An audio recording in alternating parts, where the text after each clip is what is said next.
Welcome to the No Timeouts Mock Draft Special. I am your boy, Zachy Sports, and I am joined by ball knowers, tape dogs, player potential prognosticators, Tyler MacKillop and Dan Wilkins. Are you ready to draft, boys? I'm ready. Let's do it. You had to rehearse the triple P there that you just hit us with. I was really nervous about that. I've been thinking about it all week about how to hit the triple P, but we hit it. And we're going to hit 32 different picks today. And this is not going to be your typical mock draft where we're trying to guess what we think the teams are going to do. We are going to hit everybody with what we would do in each of these team situations. We're going to go back and forth, odds and evens. We're going to start with Tyler. Tyler, at this point, we pretty much know that the Titans are going to go with Cam Ward at the first overall pick.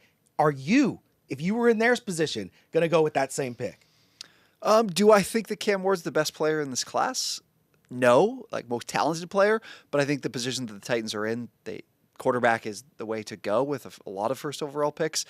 I have fears about Cam Ward, maybe a little bit of Jameis Winston type of player at his position, but I've been paying attention to this guy for forever. I really hope he does hit it for Tennessee because they could use him, and I would love to see his story going from FCS quarterback, transferring multiple times to being potentially, a star in the NFL would be awesome. But yeah, no change for me other than Cam Ward to the Titans. I think you just got to take a shot on a quarterback when you have the chance, and I think Ward is good enough that you do take that shot. You mentioned Jameis Winston. My comp for him was Jordan Love. I just think he's a really talented passer, got the creativity that you need for a top quarterback in the game today. I'm not saying he's going to be like a top 10 quarterback, but out of everyone in this class, he has that potential, so just take a shot. He's dynamic enough to be worth that first overall pick, to risk they got a bit of a tough spot for those guys there. Like the Callahan could easily be fired at the end of the year. They need to hit on something big. So I like Cam Ward going first overall. And now this is where the draft really does start to get interesting because we don't know where the Browns are going to go. This is their first time having a first round pick since 2021 because they made the worst trade literally in NFL history. They could use a QB, obviously. They could use a lot of really good players. They could potentially use some sort of wizard shaman type character to reverse the curse of this franchise. But where do you have them going second overall, Wilkie? I've got him taking Travis Hunter. I mean, if Cam Ward was on the board, I think you could make the same case for him that the Titans are. Like, you need a quarterback, take that shot. But I think the drop-off from Cam Ward to the rest of the class is pretty big. I know, obviously, Shedeur Sanders is the pretty much consensus quarterback too, but I don't know. For him, I just don't think I could pass up Travis Hunter. You're just talking a generational talent who can play on both sides of the ball. I don't know if he's going to play on both sides of the ball. For me, I'd probably just play him at receiver because I think he could be that good there and that valuable. But either way, I think he's the best player in this draft, so you got to go that way. Can you imagine throwing him in that cornerback room though, or just that secondary for some snaps? Yeah. Oh my gosh! Yeah. And he wants to play both ways. And he came out this week and said, "I could play the full game, both ways, the full game." Yeah, I'm sure he could, and he's done it. Some, he does it some for like 3 stretch years, of time, and then but that's man, I would really not advise that. Like, you want longevity out of your players, so especially players that are that important to you. So I would like him to maybe just focus in on receiver, maybe play a little bit of cornerback here and there. But either way, yeah, he's incredible. So I think he's got to be the pick there. Yeah, and I think that's a great pick. That's who I would take, generational, once-in-a-lifetime type guy. Up next on the clock at number 3, we've got the G-Men. They added Russell Wilson and Jameis Winston to the most insane quarterback room of all time. Tyler, do they add another hot button issue quarterback to that room? I would think I think they're going to add a little bit more pizzazz to the room. Like, I think if this went differently, if either Hunter or Ward were available, they would take one of those two. Not to say that like a guy like Abdul Carter, you couldn't use another great edge rusher on that team, but how do Joe Shane and Brian Dable get another year if they don't have the quarterback of the future? Like, I think selfishly for these two guys, they have to be thinking that. And maybe they don't, and the word is throughout the weekend was that doesn't seem to be on the table for them with Shedeur. But I do think that quarterback needs to be the focus for the Giants this year. And maybe they trade back in this particular spot. But I think if they're up, I think Shedeur needs to be the pick if they want to continue to have a job after this season. But what is it about his game because this is what you would pick. So what is it about his game at third overall that you're taking him? I think that Shedeur's pocket presence is always the concern. Took a lot of sacks, but I think he played behind a really under-talented offensive line and did have incredible receiver talent. But I do think that Shedeur is a great pro-style quarterback that can make the transition pretty easily and is one of the guys, I think, in this class that could play right away. And again, I don't think that having Russell Wilson and Jameis Winston keeps them from potentially doing this. No, I don't think it definitely shouldn't keep them from taking a quarterback if they're high enough on one. Russell Wilson and Jameis Winston sounds like a great way to get fired.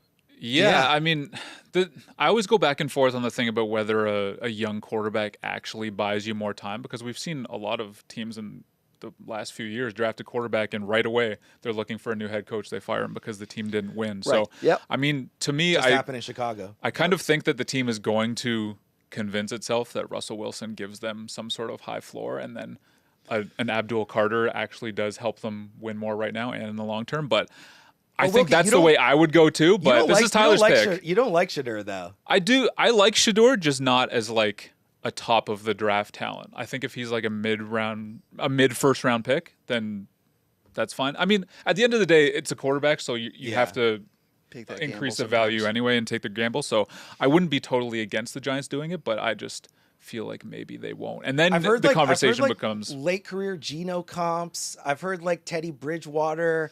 I've always kind of like I wouldn't say Geno, but yeah. You wouldn't say Geno? No, I think Geno has a better arm talent than Shedeur was, and that's kind of one of the drawbacks. He doesn't have those like elite physical traits. He's a good processor though. He reads the field well. He's accurate, yeah. And he has a dynamic personality that I think does help. I always this is maybe the worst comparison that anybody's ever made, but I kind of think of him as like a spicier Eli Manning. That's kind of how I have him in my head, where it's like people like Eli sucked for a lot of time and he had some deficiencies, but he also had that kind of ability to come up in big moments. They both obviously have the same big name quality about them. And they obviously Eli played in New York, so it's kind of making me think of Shedeur in the same way, where it's like, could Shedeur have one or two special seasons that like really elevates his profile, you know? Well, I guess one thing to consider is, could the Giants end up double dipping, and could they go Abdul Carter and then trade up to get Shedeur later in the first round if he falls? But this exercise, we're going with Shedeur. Yeah. If we were making trades, we'd be here. Yeah. All right, moving on. We're coming up to the Patriots. The Pats, once again, have a QB that they're looking at as their future. They have their head coach, Mike Vrabel. They could use a playmaker. They could use line help. Everybody could use line help, possibly a cornerback, some kind of centerpiece on defense for Mike Vrabel. Who would you take at 4th overall, Wilkie? I think at this spot, Abdul Carter falling to is just too good to pass up. I think he's probably the second best player in this draft behind Travis Hunter. And the value of the position, like, it's not like you're reaching for a guard or a safety or something. Like, edge is one of the most important positions on the roster, and he's just such an explosive talent off the edge, just such an easy projection to the next level of like a double-digit sack guy for a long time. So obviously they signed Harold Landry this offseason, so like edge isn't a big need, but I don't think they're really in a position where they're drafting for need. Just get the best player, and to me, that's Abdul Carter. Yeah, completely agree with that. And no extra support for Drake May. You're fine with them. So that's the thing. Like there is a case to be made for taking an offensive tackle. Of course, like they need to solidify the pass protection up front. But Abdul Carter just. I think that is the move if Travis Hunter and Abdul Carter are both off the board. But if one of them is there, I think they got to be the pick. Well, I mean, I don't want to spoil this, but I think both the Patriots and the Jags are in the exact same position of best player available. Like, there's so many holes to fill on these rosters. Speaking of that, like you said, you don't want to get ahead. We got Liam Cohen down there in Duval. I'm always going to hit that every time. This feels like a best player available spot. Who do you have, Tyler? Yeah, I think that they could look to get some help for Trevor Lawrence with the departure they had with Cam Robinson. But I mean, when you look at Mason Graham, this is a guy that's going to help them in the run game. They added Arik Armstead, who really did not have a very good year, especially defensively or against the run. And Graham can kind of do a little bit of everything. I think he's 4th, 5th most talented player in this class, and is kind of a no-doubter. This was the worst team against the run in the NFL last year, and he can plug in and make an impact immediately, despite having some other good pieces on the D-line too in Jacksonville. Yeah, and just mixing in with the guys they have there. Like, you're going in with Josh Hines-Allen, and Trayvon Walker, who took another step forward last year. Like, that could be a really nice pass rush with those guys. Yeah. I'm a big fan of the Jags. I think they got good things going on. Up next, Wilkie, your boys, your guys. We got Pete Carroll, Chip Kelly, Tom Brady running the show behind the scenes. Geno Smith, it's 2013 all over again in Las Vegas. Who do you have them taking with their pick this year? Who do you want? I mean, there's a lot of guys I'd be on board with here. You could obviously make the case for a receiver. I think they need a number one receiver on the outside to go with Jacoby Myers. I think someone to keep an eye on here is Will Johnson. If he looks good at his pro day, he's obviously been hurt through the pre-draft process, but he's working out. I think it's on the 14th coming up. If he runs well and silences any concerns about his long speed, I think he could be the pick at number 6. But to me, Ashton Genty, I think he's the third best player in the entire draft. They have a huge hole at running back. They were the worst run game in the NFL last year. They need someone to come in and spearhead that Chip Kelly run game. And, man, it would be really fun to see that be Ashton Genty. So I think that he's the rare type of running back who is absolutely worth a top 10 pick, and you really couldn't argue against it. Yeah. Love Ashton Genty. I think that's a perfect Raiders pick. I think having somebody that can be kind of the face of the franchise as well would be really good for them and moving into this new build. And we know how Pete Carroll feels about running backs, especially star running backs. Yeah. Up next, we have my hapless New York Jets, my favorite football team. They've cleaned house once again. They're in year 13 of a rebuild. Tyler, can the Jets possibly draft a new owner? Is that possible? Is there an owner on the clock? Can we do that? I will say that it's been, as the resident guy that was high on the Jets this past year, I don't hate what they've done. When you look at, they lose Tyron Smith and Morgan Moses in free agency. They kind of are building a decent little foundation on the offensive line with Vera Tucker, Fashanu last year. Tippmann and Simpson are pretty young guys. I think they go and they take a guy like Armand Membu and they kind of solidify an offensive line for the future that whoever the next quarterback is going to be in a much better position than, let's say, Caleb Williams was last year. So you don't think it's Justin Fields? No, I don't think Justin Fields is the future. I think that they're going to be in position to maybe not have a high pick next year, but I think Fields is that plug and play option, and he's going to be in a good spot to find some success. And Membu will be one of those guys too. I'm with you. I like this. Right tackle is just such a big need. And it's kind of the only one left on that offensive line. Mm-hmm. So I think they could have a really good offensive line if they just finish the job here with Membu. And that's how you set Fields up for success. You can have that power run game, which he's going to be a part of. You can hopefully have him take another step as a passer. And if it doesn't work out, then maybe you address the quarterback situation next year. Or maybe they draft a quarterback on day 2 just to have someone to develop behind him. Yeah.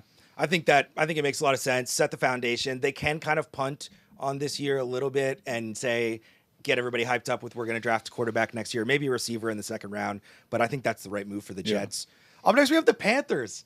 The Panthers had a really fun run last year. At the end of the season, they were one of the most enjoyable teams to watch. Bryce Young started to look like he was living up to his potential as a first overall pick, but their defense led up an NFL record, 534 points this year. Are they going to bolster that defense with that pick? They have to. They have to get better on defense. I know, it would be fun to see the Panthers take another receiver for Bryce Young. I imagine that's an option somewhere in the draft, but ideally, I think a little bit later. They have to get a foundation piece on the defense, and to me, that's Jalen Walker. I know there's some question about whether he's going to play linebacker, whether he's going to play edge. Can he handle both at this level?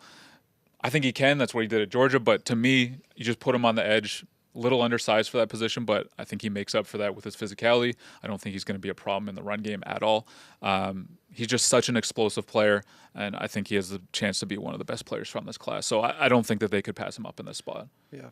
I think that they're another best player available type team. Yeah. They dealt with a lot of injuries on the D-line last year that if they were a little healthier combined with an addition like this, they could be a little bit more formidable. Like Derek Brown was out all year last year. So if they make an addition, they could actually be holding their own a lot better than they did last year. Yeah. I think an easy team to root for. A hard team to root for, though, on the other hand, right now, is if you're a New Orleans Saints fan, they're just in hell right now. Yeah. The mediocre quarterback play, no cap money, not a lot of juice in the Big Easy. Tyler, where do you have them going with this pick? So the Saints are hoping for health on the offensive line. I think they're kind of okay there. They're fine. And then you look at the defense, and they could probably use a linebacker. They're getting older there, but do you want to spend a premium pick like this at linebacker? I think that Will Johnson has the potential to be a top 5 talent at corner at his position. He doesn't have quite the man coverage abilities that a Sauce Gardner, Pat Surtain has shown, but I think Johnson played played banged up most of the year last year, missed a good portion of time. I think he's extremely talented. And if they add him as a replacement for, losing Marshawn Lattimore, they don't have a lot of depth in the secondary outside of a Tyrann Mathieu there. So Johnson, I think, is an immediate upgrade to play for Johnson to play alongside him and Kool-Aid McKinstry too. So I think Johnson would be a great pick here for the Saints, and who could, of course, a lot of people are considering quarterback for them as well as an option, but I think Johnson would be the better pick. Yeah, like I was saying earlier, I think that he's kind of someone who's been a little bit forgotten about in all the mock drafts recently. He's been seemingly sliding down boards. It's just public boards, so it doesn't mean a whole lot, but I think that people are just kind of wary of the fact that he hasn't had that athletic testing to answer any questions in that regard. But if he looks great at his pro day, I could absolutely see him being a top 10 pick. And we've seen him be a baller on big stages. Up next, we have the Bears. Ben Johnson is in the house. Hopes are high around Soldier Field. Wilkie, how are the Bears going to help Caleb Williams? I think the really fun way to do it would be if Ashton Genty was on the board, just kind of get that running back, and they obviously made a lot of moves. Kind of just like type situation. Yeah, just kind of they solidified the interior offensive line this offseason with some really aggressive moves in the trade market and free agency. So adding Ashton Genty in there, that offense could be so much fun. But he's off the board for us, so I kind of like them just finishing the offensive line with a left tackle. I know they might like Braxton Jones some in that spot, but man, the opportunity to add Will Campbell as the left tackle opposite Darnell Wright, who they drafted recently, it could just be such a nice group. You can circle back on the running back position on day 2. I don't think you'd want to force the second running back on the board in this spot, especially when arguably the best left tackle in the draft is available. So that's where I'd go, and I kind of expect the Bears to do the same thing. Yeah. I'm with him there because I think this is a case of if Will Campbell falls, I don't know how you could pass on him. Mm-hmm. Yeah. Also, great left tackle name. Will Campbell, Trent Williams, Walter Jones. Just sounds like he's going to be there for 13 years in a row. So that would be great for them. That's how I would draft. Up next, we have the 49ers. 49ers, low-key, one of the most interesting teams in the NFL right now for weird reasons. Deebo Samuel gone. Dre Greenlaw gone, Hufanga gone, Trent Williams, 36 years old. CMC only played 4 games last year. Brock Purdy is about to get paid $50 million, which is insane. They're low-key in sneaky rebuild territory. Where do you have them going in the draft, the 11th overall pick, Tyler? Yeah, they could do a lot. If Will Johnson was still here, he'd probably be a good pick for them too. But when I look at San Francisco, they lost Malik Collins and Javon Hargrave as well on the D-line, and they're really, really thin right now if you go look at that depth chart. Walter Nolan's a player that was the number 2 recruit actually in Travis Hunter's class. Super talented player, made the transferred to Ole Miss and had a much, much more productive year. I think he's going to be a guy that can affect as a pass rusher up the middle, along with the prowess to be able to defend the run. He could go in I could see him here, but I could also see him falling all the way into the mid-20s. But I think this is a perfect match when it comes to San Francisco and a need that they have. So I like Nolan quite a bit. Ton of upside with this pick. I think there is a little bit of a risk just with the inconsistency, and so maybe he could fall for that reason. But the 49ers coach up defensive linemen as well as any other team in the league. So I think if he lands here, he has a chance to have a really, really nice career. The 49ers love to draft a defensive lineman, too, especially in the first round. I think they're looking for those, big-time traits because you said they coach players up so well, so they're looking for guys that they can transfer into complete game wreckers. Up next, we've got the Cowboys on the clock. There are some exciting playmakers available for them here. They could use a little bit more juice on that offense. Where do you have them going, Wilkie? This is another one where I think Ashton Genty is a really popular pick. Yeah.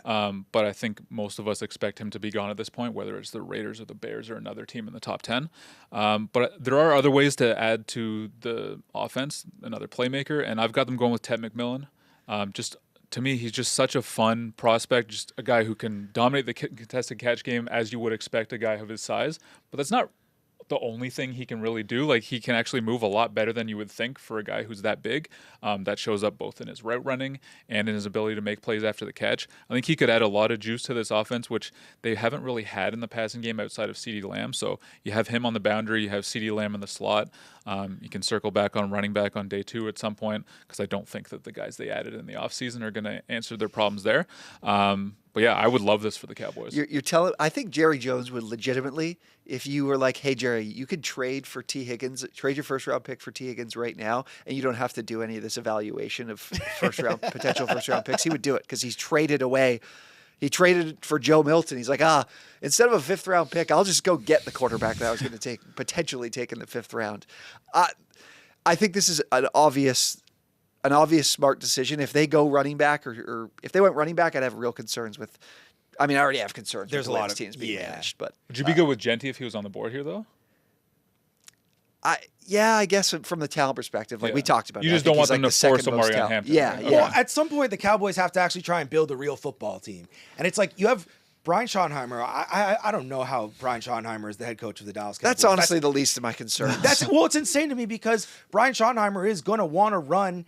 If you are actually letting him run the team, which I don't know if Jerry Jones is, he is going to want to run some sort of Marty Schottenheimer 1987 type offense. And it's like, I don't know why you have to have like all these dynamic receivers. It's like actually have a vision and maybe get a foundational building block piece here. This would help them a lot though. Like if you need the way that this offense operated last year, or with Dak, when Dak was healthy, playing with CD, like it was just the two of them and absolutely nothing else to work with. Like this is desperately needed for this offense. And they have been kind of using, to your point, pathetic attempts at a wide receiver. Yeah, I mean, the Jonathan Mingo trade was hilarious. Yeah. Like it's just kind of this team.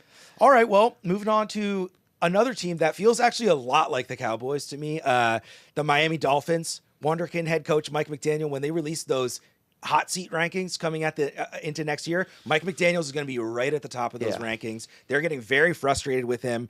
They need to do something big this year. Where do you have the Fins going, Tyler? Yeah, they need instant impact for sure, especially with the Armstead retirement coming across the wire over the weekend. I feel like they're okay with where things are at in the offensive line, that they don't want to reach and make a pick that they don't believe brings them value. But corner is also really, really thin. The Storm Duck is currently like the CB2 for them, and I wouldn't be very confident with that as an option, especially just with the way the offseason went and their inability to make any sizable additions. So I think Johnny Barron, who's a player that won the Thorpe Award as the best college defensive back in the country last season, would be a great addition to go alongside Jalen Ramsey and give them a really, really talented two to potentially give a defensive line that's trying to get healthier.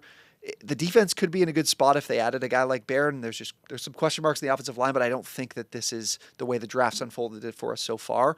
Would be one where they would reach and grab someone there. That Barron would be, I think, a good pick for them. Yeah. All right, moving on. The next pick is the Colts. Long time No Timeouts fans will know there's been a lot of dissenting opinions on Anthony Richardson. The team may still be building around them. They haven't had a real tight end in almost a decade, and we've got a big name on the board, Wilkie. Where are the Colts going? Yeah, I mean, there was some talk last year that they were one of the teams sniffing around to trade up for Brock Bowers. Obviously did not get that done, but there's an opportunity to get another really nice potential Pro Bowl talent tight end here in Tyler Warren. He's just a freakish athlete. He's a beast. He's so explosive. He can line up in line. He can block for you, so he's not going to be one of those guys that is just only a receiver. I think that he could add another weapon to this offense, and whoever's playing quarterback, whether that's Richardson or Daniel Jones or someone else in the future, I think that he's really a blue chip talent who can be a foundational piece for them. The creativity of if you put Warren and Jonathan Taylor in the backfield with Anthony Richardson taking the snap, we could just throw it back to a triple option. He just did so many things at Penn State, right? Like he was their wildcat quarterback. Like he was all over the place. It was awesome. And you love that pick at 14. Coming up at 15, we got the hot Atlanta Falcons. They've used 1 million picks in the last few years on offensive talents. They've got to go defense here, right, Tyler? Yeah, I mean, the worst pass rusher in the NFL definitely needs some juice. There's a bunch of options, like a Mike Green. I like Michael Williams. He doesn't have the statistical production that you like to see, but another one of those Georgia talents. We've seen the Eagles' success. Maybe the Falcons lean on that because they are desperate. They tried the trade route to help with the pass rush last offseason. They need to make an investment on the defensive line in a big, big way. If the Eagles drafted this guy, it would be like the thing that everybody's talking about at the end of the year, because he has got that same sort of profile as well. Yeah. Wilkie, sometimes when I'm reading these like draft team needs and stuff like that, it's like every single team just has offensive line and defensive line listed. I feel like you could always use help on those spots. And the Cardinals are a perfect example of just like a team that needs to get better across the board. Yeah. What do you have them addressing at their pick? I have them going offensive line with Kelvin Banks. I think you could absolutely make the case for a lot of different spots for the Cardinals. I think they need talent, help. Pretty much everywhere. You can make the case for a receiver here to go with Marvin Harrison Jr. I think that would be a lot of fun. And the D-line as well, even though they did sign Josh Sweat, I think they could keep adding to that group. But I think Kelvin Banks definitely worth a shot in this spot in the first round. I think he's a guy with probably has some guard and tackle flexibility. They still have Jonah Williams on the roster as a right tackle, so you could start out Kelvin Banks as a guard whenever they move on from Jonah Williams, which could be next year. Then he kicks out to tackle, and he's that long-term tandem with Paris Johnson. I think that would be a nice way to spend this pick, and you got to value the big bodies at this point in the drafts, and I think that that's probably what they'll do. And we got the Bengals are up next. They're spending $130 million on their QB and their top 3 pass catchers, including Mike Gesicki there. Tyler, they got to address the defense here, right? I mean, they could, depending on the Hendricks situation, or Hendrickson situation, maybe they look for a pass rusher. But I do think that having Cody Ford and Cordell Volson as your guard options right now is not something I would want to have going into the season, despite all the talent to throw the ball and catch the ball. So Gray Zabel's been a guy who's definitely risen up draft boards throughout the pre-draft process because he has tested really well. He's played 4 of the 5 spots on the offensive line throughout his college career too. So they could plug him in on either side, left guard, right guard, whatever they want to do. I think this is a pretty obvious one for me if he's available that they would go with him. And you don't feel like you're reaching because sometimes you might with guard, but this is the perfect fit for the Bengals in terms of what they need. And Bengals love to draft and develop their own talent on the offensive line and keep those guys around for a long time. Yeah, Cody Ford's been there for a bit too. Exactly. Up next, we have the Seahawks. They swapped out Geno Smith for Sam Darnold, DK Metcalf for Cooper Kupp. What's next for head coach Mike McDonald?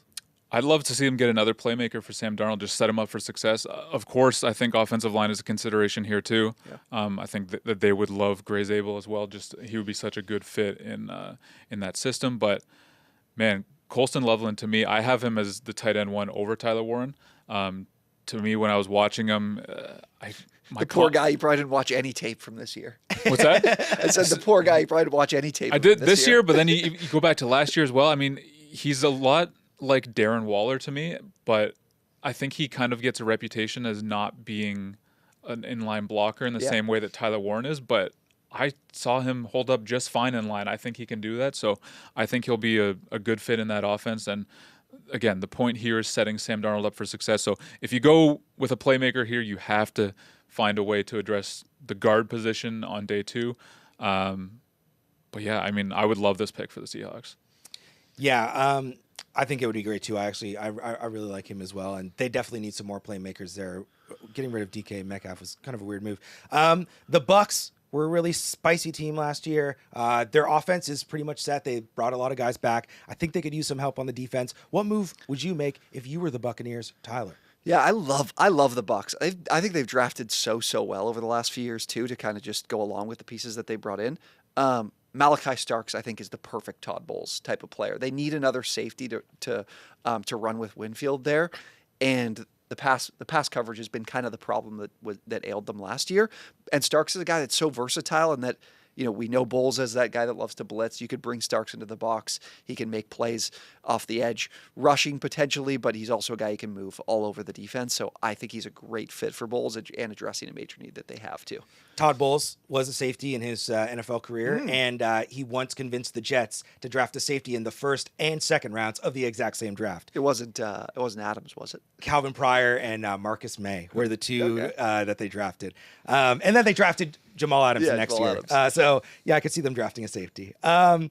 Wilkie, the Broncos made the playoffs for the first time since 2015 with rookie QB Bo Nix after a 10-year career in college football.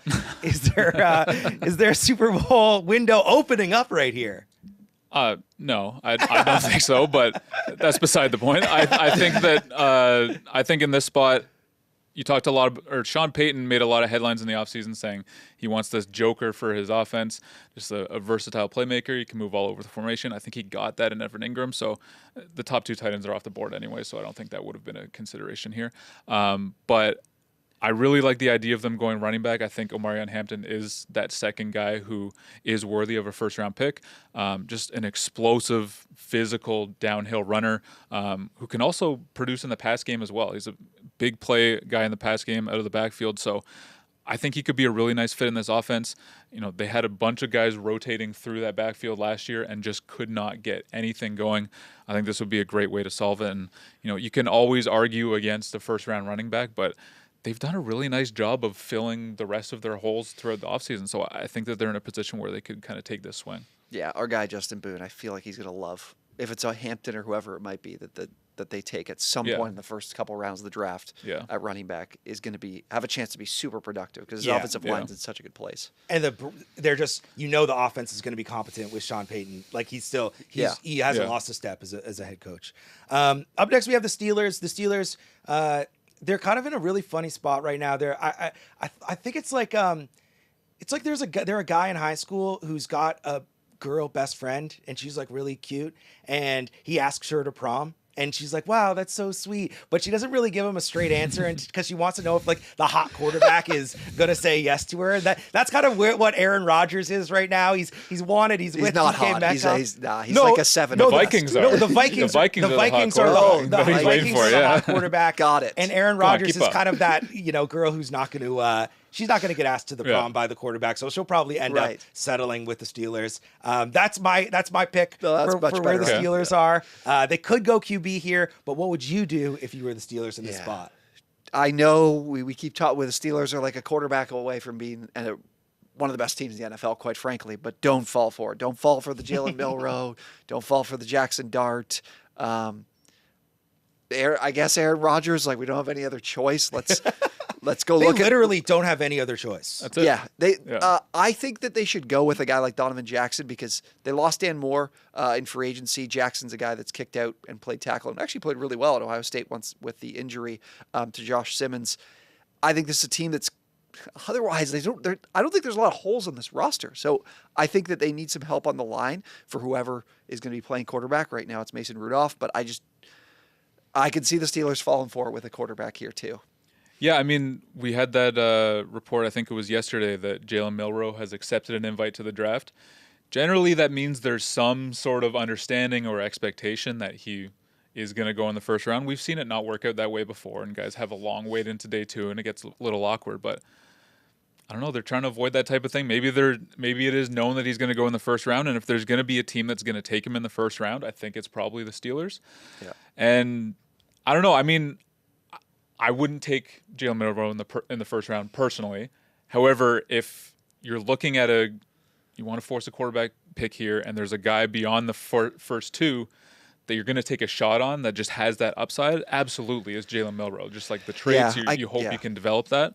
It should not be Jackson Dart. I think that would be an awful pick. Jackson Dart is not a first-round draft pick quarterback. Well, there's a lot of people who seem to think that he's going to go in the top 15. So I don't know. Why is it every year there's just some random white guy who just like has to quarterback that jump up the board?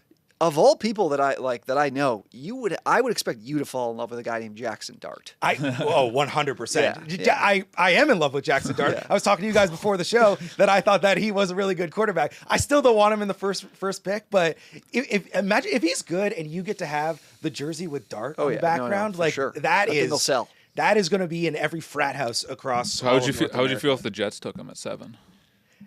I assume the Jets are going to do everything wrong all the time. Like Jets pain can't hurt me anymore. Like it's going to go poorly. So I'm already anticipating that. So I'll take the Dart jersey and I'll just wear that next to my Elijah Moore stealth black New York Jets jersey that I have right now. I could see like a path where you take Jalen Milroe and you're like, look, this guy would need to sit for a couple yejust at the very least 1. But if you're signing Aaron Rodgers, I think we're working under that assumption, right? Yeah. So he sits behind him, just kind of develops it as a passer, maybe or even like a situational, like short yardage part of the running game too, because he would immediately come into the NFL and be one of the best running quarterbacks in the league. You could use him right away like that. But aside from that, I think you just got to build around Aaron Rodgers and the offensive line is a good way to do that. The highs and the lows of Jalen Milroe as the toll that he took on his body in terms of his use in the run game, he would have this monster performance, and then he'd be a little banged up and he'd be completely off his game for like a few weeks, and then you'd see it come back and it would be back and forth. And that's the type of quarterback Mike Tomlin, I think, would be extremely frustrated by too. I found Jalen Milroe, I did not enjoy the experience of watching him throughout his college career just because of the inconsistencies it was too annoying. It was too frustrating. I just don't see that as being first round. Like that risk being worth it in the first. No. All right. The Chargers are up next. Wilkie, you're drafting for Tyler's team. Okay. So I need you to really I need you to take this seriously. Okay. I need you to really put some thought in it. The first 21. Just throw our guy a bone here. You know what I mean? Give him something give him some juice, something to feel hopeful for. Look, the signing Mike Williams back can't be the answer at receiver. Did you get got with the Keenan Allen fake Adam Schefter tweet? No. I did for a short moment. I refuse to get got with fake tweets. But no, you need another receiver in this offense. You need a long-term complement to Ladd McConkey, and you need speed to stretch the field. I think Matthew Golden gives you all of that. It's a bit of a unique profile. I love everything about his game, just the deep speed, the way he moves, the route running, his release package. I think he's a better player than he was able to put up stats-wise at Texas, but that's the other part of the equation is like the production was not there. The production was not what you normally see from a first-round pick. I think that's personally because he had bad quarterback play that couldn't take advantage of what he can do down the field. I think Justin Herbert would be able to. I think he would be such a nice fit with Ladd McConkey, but of course there's a case to go on the defensive line here. They need especially to shore up the run game on the inside, but I would just love for them to finally invest in the receiver position. I'm not totally sure whether we'll do that. I don't know if Jim Harbaugh values receiver in that way, but he should, so that's what I'm going with. Yeah, it's funny you said that about Golden, because as you were talking, we rolled a highlight of Quinn Ewers underthrowing a deep ball to Matthew Golden. Yeah. That checks out. Okay, for the final 10 picks, we're just going to hit a little speed round action here. Just like one or two sentences on each guy. Before we do that, though, I have one question for you. It could be quick answers here. At any point during the lead up to the NFL draft, will you watch the Kevin Costner vehicle draft day? No. Zero? I don't think I've watched that since it came out. You only watch it never again? Maybe on a TikTok clip. Wow. You know what I mean? I will watch that movie, and I know that we have people listening and viewing right now that will watch that movie every year for the rest of their lives, my family included. Every year, my dad, my brother, and I get together and we watch draft day. It's just so realistic, right? That's the best part of it, right? It's just a great movie. Yeah. It's like love story of our time with Jennifer Garner. My favorite part is how they're scouting him on the day of the draft. Yeah. They're like, did you see the biggest play of his career that just happened? Yeah. Arian Foster in that movie, weird. Okay, all right, T-Mac, you have the pack. Yeah, the Packers. Quickly, I think Mike Green makes a lot of sense. They need a game-changing edge rusher if they're going to take this roster to another level. Maybe it's a receiver. A Luther Burden might not hurt, but I think that edge is a big need for them. If it's not that, it's probably in the secondary, but I don't see one quite yet for them. Wilkie, their NFC North rivals, the Vikings, are at 24. Throughout this whole process, I've loved the fit of Nick Emanwari, just a freakish talent out of South Carolina. The Vikings have done such a good job filling every other need on their roster. I think he can be kind of that long-term replacement for Harrison Smith when he eventually does move on. He's back for another year, obviously, but I think just such a creative defensive coordinator in Brian Flores, he'd be able to use his athleticism in really unique ways. Tyler, the Texans have had 2 back-to-back 10-7 seasons. What do they add this year? What would you add? Yeah, I think everybody knows they need offensive line help. Josh Simmons, if he didn't have the patellar tendon injury midway through the season, I think you would agree would probably be like a top 15 pick at the very least. Yes, they're desperate to plug in and play somebody, but I think they should take advantage of the fact that this guy could be much better than where they're currently selecting in terms of talent. So I think it'd be a good way to go to be able to potentially plug him in right away, but if not, he could develop into being a steal from this spot. Yeah. Dan, in LA, the Rams stuck with Matthew Stafford. What do you have them taking at the 26th pick?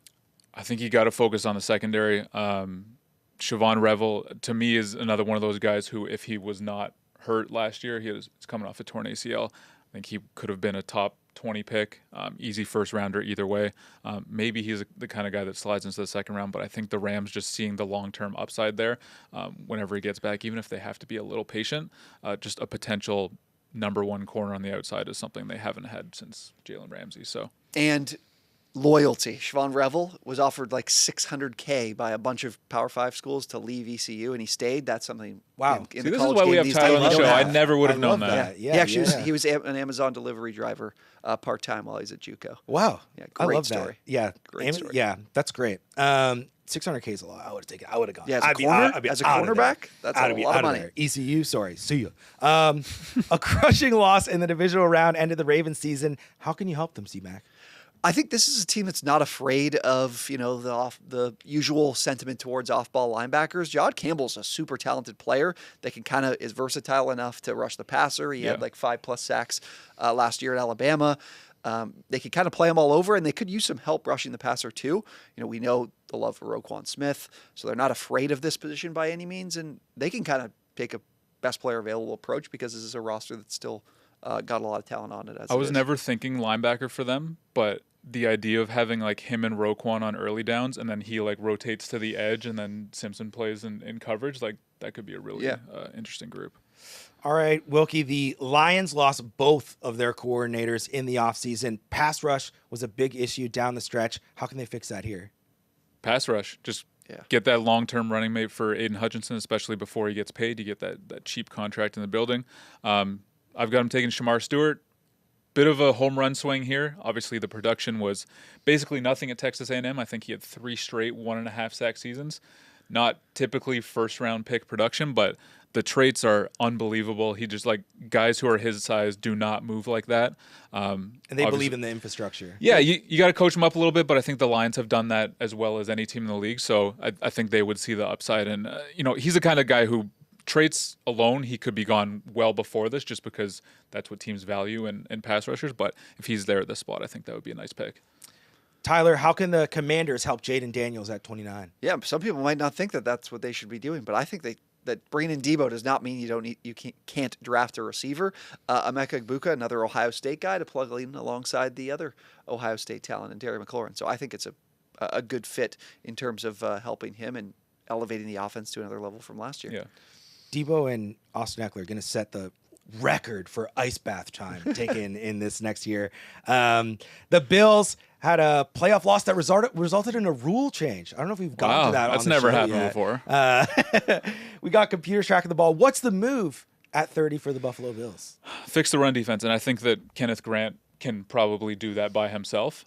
Just a massive nose tackle who can eat up space and blocks in the run game, but he's also way more athletic than you would think for a guy of his size. I think he could probably provide a little bit of juice as a pass rusher too. He's not going to have a ton of sacks, probably not going to be a Dexter Lawrence type, but I think he can still impact the game and kind of make it so you're okay drafting that nose tackle in the first round when otherwise you might not be. And finally, fellas, we got the Super Bowl teams, the Chiefs at 31, the Eagles at 32. We'll start with Tyler, and then, Dan, you just kick right in with the final pick of the draft. Yeah, I think that the Chiefs, with some of the movement on the offensive line, Josh Connerly would be, I think, a solid, potential plug-and-play guy. Eventually, we might have to start talking about, edge rusher or a pass rusher because Chris Jones is getting up there. They need to probably find, the next guy for them on defense, but offensive line is probably the focus in the first 2 rounds for the Chiefs, and Connerly's a good option there. Yeah, and I've got the Eagles finishing off the first round with Donovan Izeruaku at Boston College. Just a really explosive pass rusher. I think that they could use the help on the edge after losing Josh Sweat. The Bryce Huff trade did not work out. Brandon Graham retired, so they need someone opposite Nolan Smith. And they always collect pass rushers. They also lost Milton Williams, so they got to make sure that this pass rush stays producing at the level it was last year. I could definitely see some sort of offensive line pick just looking to the future, but because they have such an immediate need right now, I think that's probably where they go. All right, that's it, fellas. That's 32 picks. I got a couple questions. No trades, just like that. That's impossible. That would never happen. Well, just like, what are we going to say here and negotiate trades that just are never like that are definitely are not going to occur? And it's like, here you go. This is who we would take in each of these spots, right? And people are going to be upset. And you know what? Let us know in the comments. This is fine. Yeah. We want to hear. We want to hear what you think, where you think these players are going. But it's at least an overview of every guy's. I got 2 quick questions before we wrap everything up. My first question is, it's what everybody wants to know, is where do the rest of those quarterbacks kind of shake out for you guys? Like, who, we've talked about Jalen Monroe, who would be your third quarterback on that list, and any other guys that you're interested in? I think my third quarterback is Jalen Milroe, just because outside the top 2, I think you just take a shot in the upside. Just the tools. Yeah, just the tools, take a shot. He doesn't need to play right away. That's why I kind of expect that if there's going to be one who goes in the first, it's probably going to be him. Again, I probably wouldn't do that, but it seems like it might go that way. Fourth, I've got Tyler Shuck. I think that if you miss out on, or if you choose to pass on a guy like Shedeur, you're a team like the Browns, the Giants, the Jets, those teams in like the top half of the first round, they say, you know what, we don't see the value in taking the quarterback 2 in this draft. I think Tyler Shuck's a guy that you circle back on day 2 and say, look, this guy could start for us early on if we need him to. Again, I know people are not going to like the age there. He's 25 already. He's going to turn 26 later this year, but I believe that's pretty old for a rookie, but he can play, man. I mean, that's what you're just looking for, quarterbacks who can play, and like a lot of them can't. So I would take him. And then Jackson Dart's 5th for me. There's a lot of first round hype. For some reason, I don't really get it. I don't see the decision making or processing, and I think it's going to be a big leap going from the offense that he had at Ole Miss to having to run an NFL offense. So like, yeah, sure. If you're a team like the Rams on day 2 and you can just say he's going to play in 3 years when Stafford retires, like sure, but I couldn't see it on day 1 personally. Yeah, I'm not very. It never ends up this way. Like, quarterbacks are always shuffled in a lot earlier than they probably should be. But I think there's just a significant gap between Cam Ward and Shedeur Sanders to the rest of this class. Mm-hmm. Yeah, so none of those guys. I mean, the truth is, they're probably all just going to suck. That's one way of looking at it. It's just like, even it's like this draft, it was like, we're talking about it. It's like, we're making 32 picks. We have something good to say about every single one of these guys.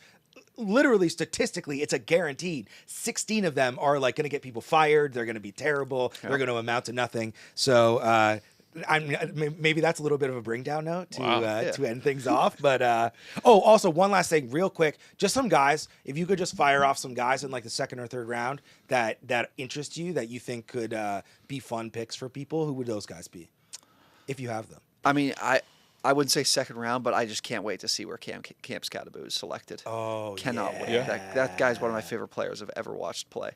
There's so many good running backs in this draft. Like, it's going to be, if you're into fantasy football, like, this is the draft to pay attention to, because like really through day 3, just because there's going to be so many of them that need to be drafted. But Travion Henderson's a big play guy who's going to get on the field right away because he can pass protect. Like, unlike pretty much any rookie that comes out, like he's ready to go on third down, and he can play a lot on early downs as well. I love Damian Martinez out of Miami. I'm not really sure why he's not getting as much love as I see from him. I think I've got him ranked as my 4th running back in the draft behind Travion Henderson. The guys who are super physical runners who also have like some wiggle to them as well, I just automatically love them. So I'm super excited to see where he ends up. And if the consensus boards are right and he's more of like a 4th or 5th round pick, I think that's going to be a huge steal. Awesome. Well, I think that's great. I think that's it for our mock draft this year. It's a beautiful time of year. Hope springs eternal. Anything could happen. Your team could draft the next Hall of Famer. It's just a really beautiful, beautiful thing for Tyler MacKillop, for Dan Wilkins, Dave Dogs, player potential prognosticators. I'm your boy, Zachy Sports. Please leave some comments. Let us know what you think about our picks. Give us a like, give us a subscribe, and thank you very much for tuning in.